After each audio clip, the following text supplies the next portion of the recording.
Ah, Mr. Renfield, the throwaway product of a novice novelist? Or a character that's a key cog in one of Dracula's most pervasive themes? Today, we'll explore Renfield's role in the plot, examine 3 theories, and let you decide if our favorite fly eater serves a genuine purpose, or if he should have been erased before ever hitting print. Journey with The Time Traveler. From Dwight Frye's performance in the 1931 film adaptation, Renfield is a character who's much celebrated on screen. The quirky madman who consumes lives and endures a bipolar relationship as Dracula's on-again, off-again slave, even has a recent title film release to his credit. But there could easily have been a reality where Renfield never makes it to the screen because it's unclear if the character really serves any purpose. Dracula is a long novel. Maybe Renfield should have been edited out before the book was published. To answer that, let's first examine Renfield's function within the core framework of any story, the plot. A plot is the sequence of events, the context in which characters are shaped and stories told. In its simplest form, the plot of Dracula is discovering the vampire and the quest to destroy it. We are not introduced to Renfield until after we, the readers, have discovered Dracula's identity as a vampire, but before Harker returns. So, in the point of view given, Renfield enhances dramatic irony, as his weird behavior is reminiscent of the Count's. However, Renfield never does advance the plot by either revealing the vampire or offering any means to pursue the vampire. The nearest the character ever comes to affecting the plot doesn't happen until he utters his final, dying words. All of these lives will I give you. Aye, and many more and greater through countless ages, if you will fall down and worship me. And then a red cloud, like the color of blood, seemed to close over my eyes, and before I knew what I was doing, I found myself opening the sash and saying to him, "Come in, Lord and Master." Here, Renfield describes letting the vampire into the asylum, allowing Dracula to victimize Mina. Yet, Renfield's role remains adjacent at best. It is Mina who ultimately aids the heroes in foiling Dracula as an after effect of being victimized. It would be a stretch indeed to say that Renfield does anything to drive the story's plot. But remember, a plot is a child element of a story.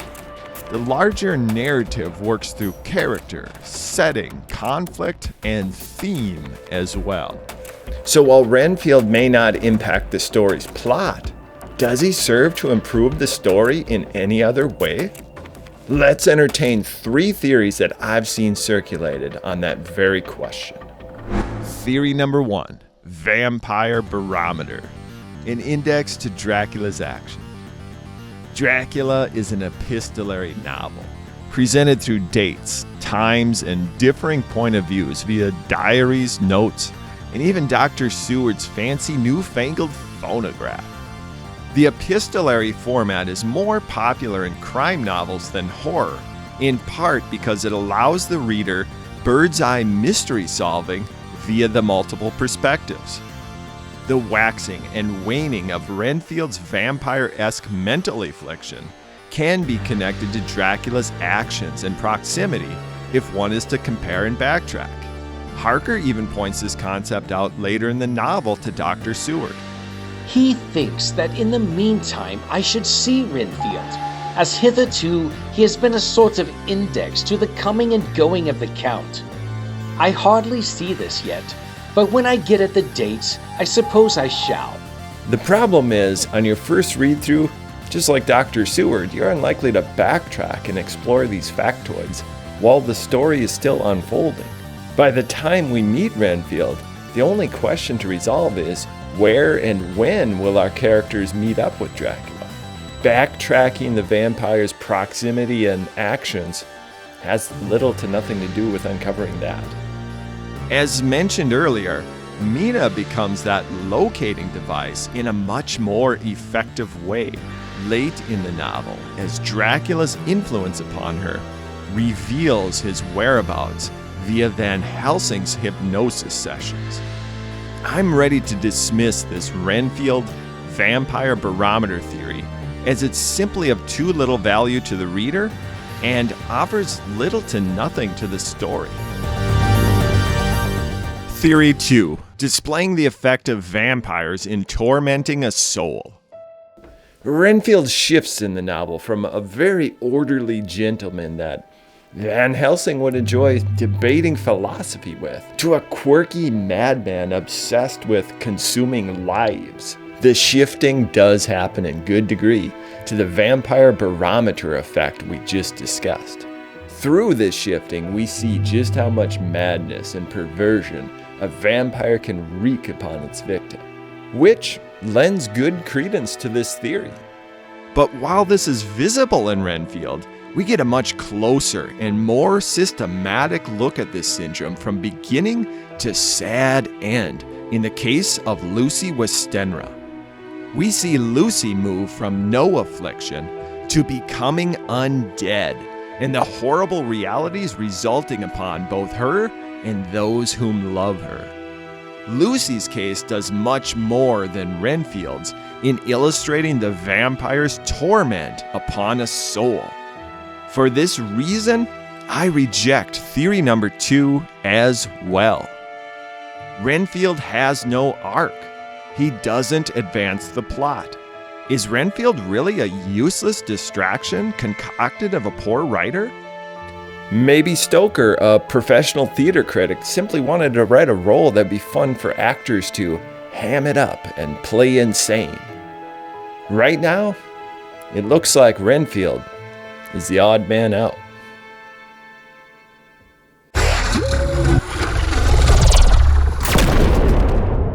Let's step into the offices of Bram Stoker, fictional character employment agency.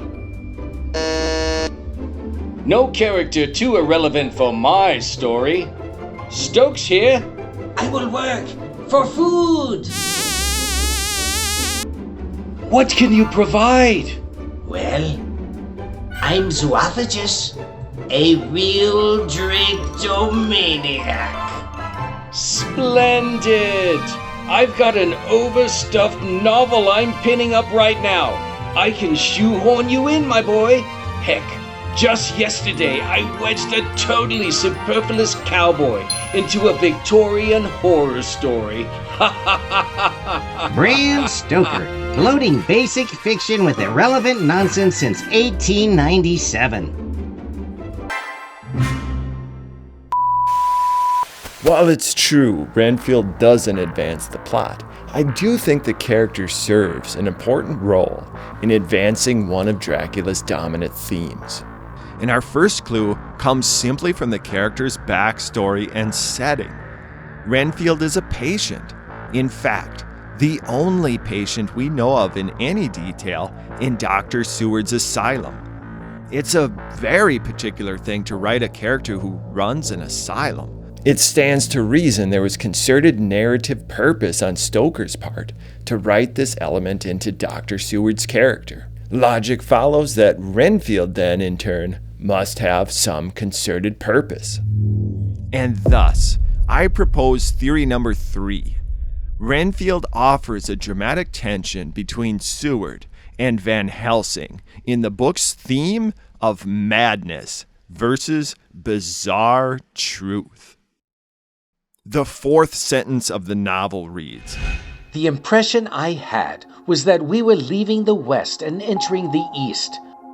The 3rd paragraph we have, One of the wildest and least known portions of Europe. I was not able to light on any map or work giving the exact locality of the Castle Dracula, as there are no maps of this country as yet to compare with our own Ordnance Survey maps. So you see, immediately a dramatic tension is staged between the comfortably quantifiable modern world and the bizarre mystery of the past, the novel's dominant theme.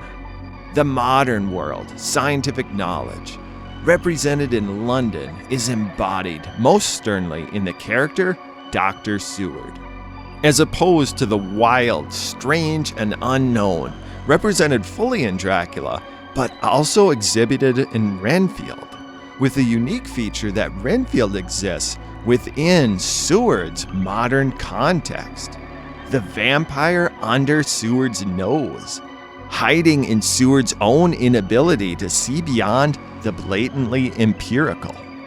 Van Helsing bridges the gap between Seward and Dracula, Seward and Renfield even, as Van Helsing has some footing in both worlds. The dance between these characters is the theme of madness versus strange truth, which is a powerful motif in the book's primary theme of the modern known versus ancient mystery. This madness motif is like the book's language to offer commentary on what happens when science meets myth head on, answering that question in story, in poetry instead of prose. Renfield is Dr. Seward's model of modernity, a collection of illogic, neatly cataloged under the umbrella of madness. No additional experimentation is needed. Snacking on insects and avians surely is madness in its highest clinical form. This is where Renfield offers something no other character can provide, a fixed point from which Dr. Seward may arc towards open-mindedness. And if that arc does not occur, our entire plot may be foiled. Look no further than one of my favorite moments in the novel, where it nearly pulls a 180 and becomes that epistolary crime novel. After Lucy's death and transformation into undead, Dr. Van Helsing faces an impossible challenge to get Dr. Seward to believe an unbelievable truth. At length, he is unable to move Seward. The king laugh metaphor doesn't do him any good either, making Seward question if Van Helsing himself could be another Renfield, a madman. I was almost willing to accept Van Helsing's monstrous ideas, but now they seem to start out lurid before me as outrages on common sense. I have no doubt that he believes it all. I wonder if his mind can have become in any way unhinged. Surely there must be some rational explanation of all these mysterious things. Is it possible that the professor can have done it himself? He is so abnormally clever that if he went off his head, he would carry out his intent with regard to some fixed idea in a wonderful way. I am loath to think it, and indeed it would almost be as great as a marvel as the other to find that Van Helsing was mad. But anyhow, I shall watch him carefully. A moment in the novel when the madness theme is at maximum tension. Doesn't that language sound eerily familiar? Fixed idea is an exact term Seward used in his very first sentence describing Renfield. We see Renfield's juxtaposition between madman and philosopher. It sounds like Seward is seeing Renfield in Van Helsing at this moment. A parallel in this ability to switch and hearkening to the fine line between astute deducer of the incredible or incredible madman. Seward would watch him carefully, same as he would observe Renfield at the asylum when suffering fits of illness. Is this entire plot of vampires simply a concoction of Van Helsing's mental illness? we join a thrilling episode of Seward, Modern Sleuth, in progress.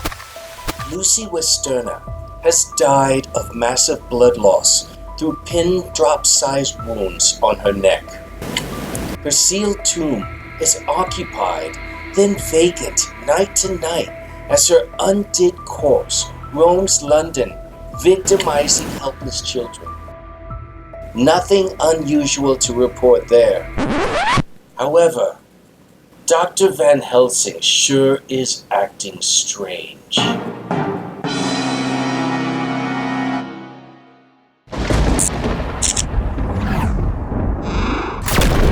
Van Helsing finally starts to gain ground on Seward through the facts that they uncover, opening Dr. Seward's mind to possibilities beyond his modern, cosmopolitan status quo, finding that careful balance to entertain the fantastic enough to probe its objectivity.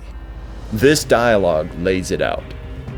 Professor, let me be your pet student again. Tell me the thesis so I may apply your knowledge as you go on. At present, I am going in my mind from point to point as a madman, and not a sane one follows an idea. I feel like a novice lumbering through a bog in the mist, jumping from one tussock to another in the mere blind effort to move on without knowing where I am going. That is a good image. Well, I shall tell you, my thesis is this. I want you to believe. To believe what? To believe in things that you cannot. Indeed, Dr. Seward does start believing in these things as the horrors unfold. All the while, Seward is Van Helsing's pet student. In a parallel manner, Renfield is Seward's pet project. And as Van Helsing delivers many friend Johns, analogies, physical proofs, and experimentation in the kindest way to bring Dr. Seward to understanding, don't you imagine that Dr. Seward would take a much more Van Helsing-esque approach to his patients in the future? To Renfield? Look at the change in Seward later in the novel. We seem at last to be on the track, and our work of tomorrow may be the beginning of the end. I wonder if Renfield's quiet has anything to do with this. His moods have so followed the doings of the Count that the coming destruction of the monster may be carried to him in some subtle way. If we could only get some hint as to what passed in his mind between the time of my argument with him today and his resumption of fly catching, it might afford us a valuable clue. Seward is now willing to entertain if a patient like Renfield's affliction could inform some unique awareness of the unknown. This is the line between madness and bizarre reality that these characters are walking through the plot. While Renfield is not driving the plot, he does stand as a model through which Dr. Seward sees madness. A model that changes thanks to Van Helsing and the circumstances of the plot. Dracula's dominant theme of modern science versus ancient mystery is bookended in the closing note, and the madness motif now underlies it. Our characters have a much more tolerant position on the possibilities in the unknown. It was almost impossible to believe that the things which we had seen with our own eyes and heard with our own ears were living truths. Every trace of all that had been was blotted out. We were struck with the fact that in all the mass of material of which the record is composed, there is hardly one authentic document. We could hardly ask anyone, even did we wish to accept these as proofs of so wild a story. Van Helsing summed it all up as he said, with our boy on his knee. We want no proofs. We ask none to believe us. An unbelievable truth, not a madness. Like Renfield's condition. And knowing the character and seeing the interplay between Renfield, Dr. Seward, Dr. Van Helsing, we, the readers, through this interplay, are being asked the question, can we be astute enough to discern what is and what is not? Join the time traveler the next dimension as we relive the greatest moments of Bram Stoker's Dracula. Not that, the book. The book.